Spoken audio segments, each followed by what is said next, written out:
Let's get right into it. Number 8. Laughing at the wrong time. Picture this. You're at a funeral. The priest is talking about how Uncle Jerry loved gardening, and suddenly you start giggling like someone just whispered a dirty joke in your ear. Congratulations, you've just experienced inappropriate affect. It's not just being bad at reading the room, it's a possible sign of underlying issues like schizophrenia, certain personality disorders, or even brain injuries. Here's the sciencey bit without the lab coat. Your emotional expression is supposed to match the context, like a soundtrack in a movie. But sometimes, your brain decides to hit shuffle and play slapstick comedy during a horror scene. Neurologically, this can happen when the pathways between your emotional control centers, like the frontal lobe, and your limbic system, where feelings are born, aren't syncing up. Basically, the wiring gets crossed, and your mouth starts telling jokes your brain didn't approve. Of course, not every random giggle means you're spiraling into psychosis. Sometimes stress does this. Your brain dumps adrenaline, your body panics, and laughter slips out as an escape hatch. The problem is people don't see, oh, that's a coping mechanism. They see, wow, Karen's laughing at grandma's casket. The takeaway? If it happens once, you're awkward. If it happens a lot, your brain might be running a rogue comedy channel you didn't sign up for. Number 7. Extreme daydreaming. Sure, drifting off in class and imagining you're a space pirate is normal, but when you start ignoring meals, friends, and your actual life so you can continue your epic fantasy plotline in your head, that's not quirky. That might be maladaptive daydreaming.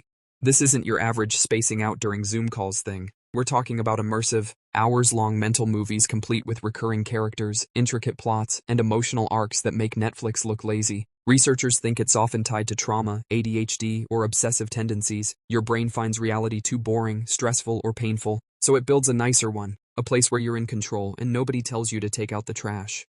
The problem? Your brain starts preferring that world. Dopamine rewards the fantasy more than the real stuff, so socializing, work, and laundry lose their sparkle, and soon you're not creative, you're chronically unavailable for reality. So if your imaginary kingdom has better healthcare than your real country, maybe it's time to, talk to someone. Number 6. Constantly saying I'm fine. If I'm fine were a drinking game, half the planet would be in the hospital. But overusing it, especially with zero emotional variation, can be a sign of something called alexithymia, or emotional suppression. That's where you literally can't identify or describe your feelings, so you default to the human equivalent of a shrug emoji. This often happens with depression, PTSD, or anxiety disorders. Your brain decides that emotions are dangerous or useless, so it locks them in a vault. On the outside, you're cool as a cucumber. On the inside, you're one minor inconvenience away from a stress-induced symphony. The sad irony? People assume you're chill, which means you get less support. Basically, you've become the world's best poker player in a game you didn't sign up for.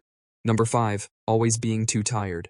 You know that feeling when you wake up exhausted, drag yourself to work exhausted, and come home to collapse into bed, still exhausted? Yeah, that's not just Monday blues. That's sometimes depression in disguise. Chronic fatigue is like the quiet introvert of mental illness symptoms. It doesn't get as much attention as panic attacks or crying in a grocery store parking lot, but it's just as serious.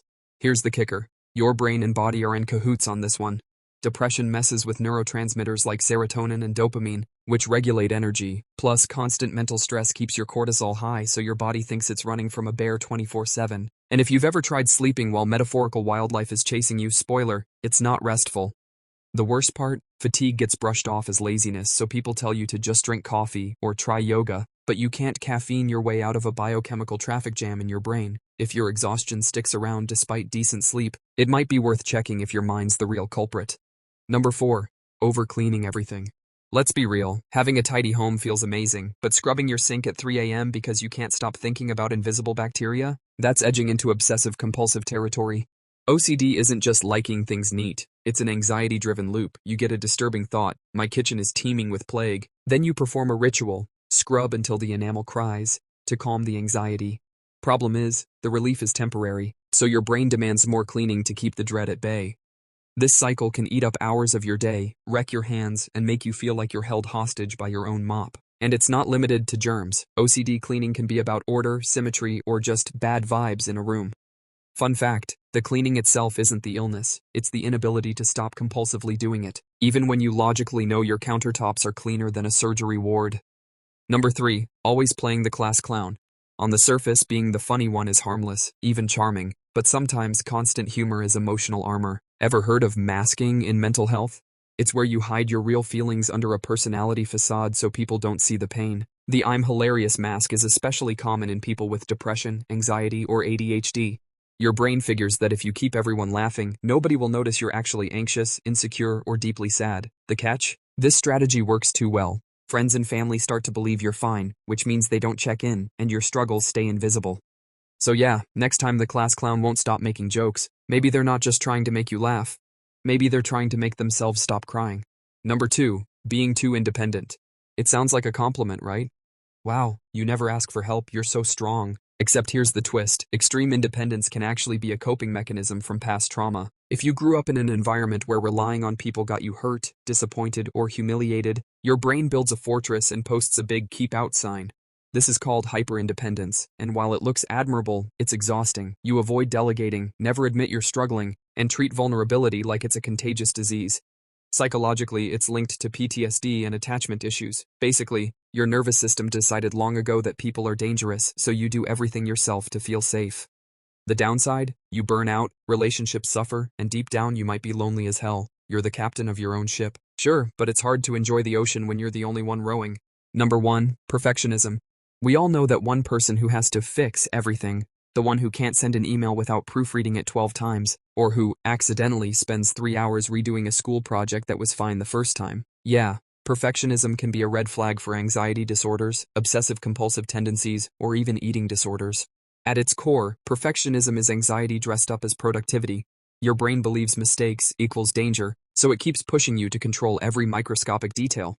The perfectionist gets praised because society loves hard workers, but behind the scenes, it's a constant mental war. Every task feels like a test you can't afford to fail, which is exhausting and ironically makes mistakes more likely. And here's the kicker, the bar you set for yourself, it keeps moving higher. No amount of success actually satisfies it. You're basically on a treadmill powered by stress, and you can't get off without falling flat on your face.